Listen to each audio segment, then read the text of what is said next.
Hello' welcome back to my channel. আজি মই আপোনালোকক দেখাম আমাৰ বাৰীৰ আটাইতকৈ ধুনীয়া মই ভাল পোৱা গছজোপা, আৰু সেইবোৰ মানে ফলটোও খাই খুব ভাল লাগে। আপোনালোকে সকলোৱে খাই ভাল লাগে বুলি চাওঁগৈ। কি হয় বেটা? বৰষুণ দিছে, আহিব লাগে, ভিতৰলৈ আহিব লাগে। অঁ ৰ আনিম ৰ বেটা ৰ। এতিয়া আমি গৈ আছোঁ আমাৰ বাৰীখনলৈ। বিশেষ নাই, এজোপা হ'ল আমাৰ ধুনীয়া গছজোপা, নেমু গছ, কাজি নেমু গছ। বহুত ধুনীয়া গছজোপা, একদম ধুনীয়া হৈছে, মানে বাঢ়িছে। আমি মানে এইবাৰ বহুত লাগিছেও। মানে আমি গোটেই গছজোপাৰ গুৰিত মানে হেৰি দিওঁ, শাক পাচলিৰ বাকলি, পিঁয়াজৰ, আলুৰ বাকলি, সেইবিলাক আনি ইয়াত দিওঁ মানে। তো সেইটো কাৰণে সাৰ পোৱা হৈছে আৰু পানীও পাই থাকে, সেইটো কাৰণে ধুনীয়াকৈ লাগিছে আৰু ধেৰ লাগিছে।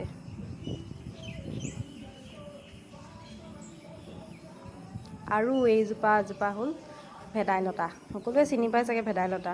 আজি মানে আমি খাম ভেদাইলতাৰ পকৰি।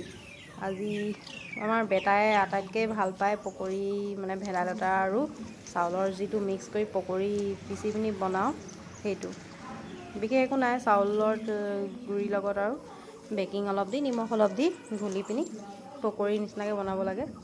সকলোৱে বনাই চাগে, আজি সেইটো বনাম। মানে বেটাই খাই খুব ভাল পায়, এইটো প্ৰিয় তাৰ। এতিয়া এয়া মই ছিঙি আনিলোঁ অলপ, ছিঙি আনি এতিয়া পকৰি বনাবৰ কাৰণে তিয়াই থ'ম অলপ দেৰি। তাৰপাছত এয়া চাউল কেইটামান মই অলৰেডি তিয়াই থৈছিলোঁ, অলপ দেৰি তিয়াব লাগিব কোমল হ'বৰ কাৰণে, বেছি নালাগে, পাতটো চাই আৰু। তাৰপাছত সেইখিনি তিওৱা হৈ গ'ল। আৰু এইখিনি হ'ল মানে কচু ঠুৰি নেকি, দেউতাই মানে বাৰীৰ পৰা বুটলি আনি থৈছে। মই গুচাব নাজানো কেনেকৈ গুচাই, দেউতাই মানে গুচাই মেলি থৈছে ধুনীয়াকৈ। এইবিলাক দাইলত দি খায়, আৰু লগতে ঢেকীয়া এমুঠি আনি থৈছে।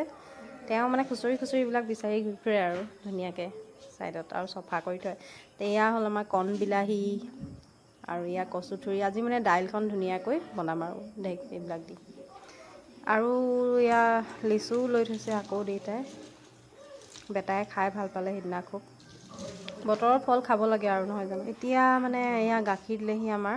এইখিনি মানে অলপ গাখীৰ মই দৈ ভৰাইছিলোঁ, ঘৰতে ভৰাওঁ। বেটাই দৈ খাই খুব ভাল পায়, ময়ো ভাল পাওঁ। আৰু এতিয়া গৰমত গাখীৰবিলাক বেয়া হৈ যায় মানে, আৰু খাওঁতা নাই। আমাৰ এপোৱাই লয়, তথাপি মানে থাকিয়ে যায়। আগতে মই খাইছিলোঁ, কিন্তু এতিয়া দাঁতৰ কাৰণে মানে ভয়তে নাখাওঁ। এয়া বেটাৰ কাৰণে চকোজ খাবলৈ অলপ গাখীৰ থৈ দিছোঁ। এইখিনি দৈ থৈ দিম, কাইলৈলৈ ধুনীয়াকৈ হৈ যাব মানে।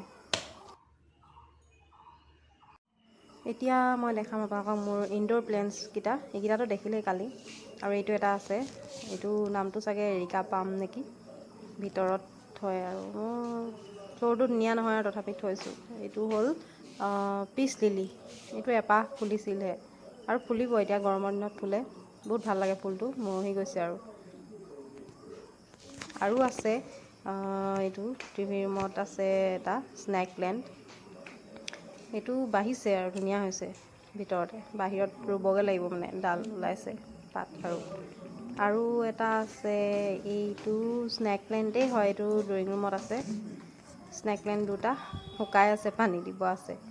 আৰু মানে এইটো কি বুলি কয় জানো, লাকি বেম্বো। আৰু এইটো মানি প্লেণ্টটো অৱস্থা বেয়া, আৰু ইয়াত আৰু ৰুব লাগিব।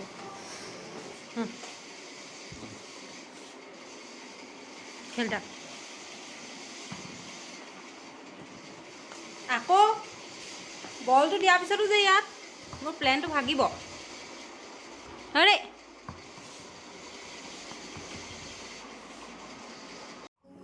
এতিয়া এয়া ভাত বনাই হৈ গ'ল। এয়া দেউতাৰ কাৰণে বাঢ়িছোঁ, দেউতাক মাতিম এতিয়া। আজি বনালোঁ ভেদাইলতাৰ পকৰি, বেঙেনা আলু পিটিকা, আৰু ভেন্দি ভাজি, আৰু এয়া দাইল, কচু ঠুৰি আৰু কণবিলাহী ঢেকীয়া দি। এতিয়া মানে গধূলি হ'ল আৰু আজি, আৰু বেলেগ বনাবলৈ সময় নাপালোঁ ব্লগত। তো এতিয়া পকৰি বনাই লৈছোঁ। সেই মোলৈ চাহ, বেটালৈ চকোজ। বেটা শুই উঠিছে আৰু, পানী দিম ৰ'বা। আমাৰ লিঅ'কো এটা দি থৈ আহোঁগৈ। চাহ তাহ খাই উঠিলোঁ, আৰু এতিয়া বেটাৰ হোমৱৰ্ক কৰাব লাগিব। আৰু টেষ্টো হৈ আছে, ক্লাছ টেষ্ট। গতিকে আজি ভ্লগটো ইমানতে সামৰণি মাৰিলোঁ। কাইলৈ আৰু এটা নতুন ভ্লগ লৈ আপোনালোকৰ মাজলৈ আহিম। Bye bye.